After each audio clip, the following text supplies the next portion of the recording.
Labour's welfare reforms passed despite 47 MPs rebelling over benefit cuts. What advanced UK's welfare fix would tackle abuse without punishing the vulnerable, and how would that differ from reform?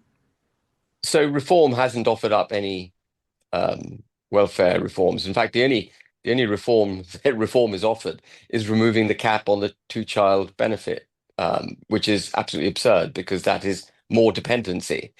Um, and the other thing that reform has done, which is really odd, is to say that they would welcome back non-doms for a flat payment of £250,000 per head in order to get that status. And they would distribute that money to the working class. I mean, there can be no clearer redistribution of wealth attitude than that.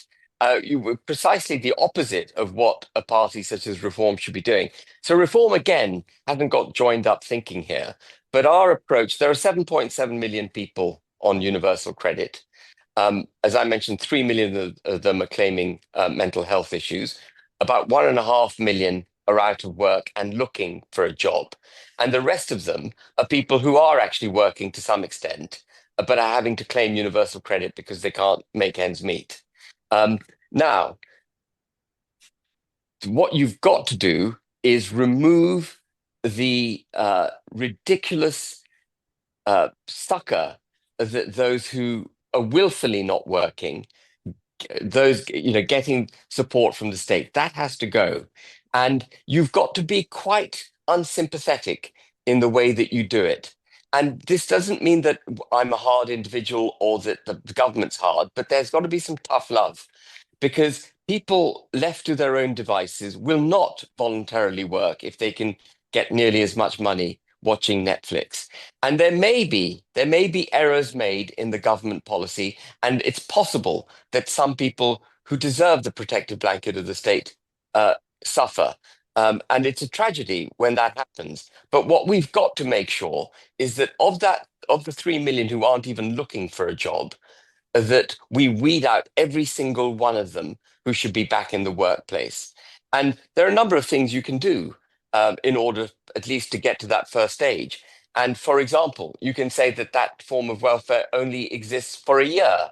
And then after a year, you're required to be on your own.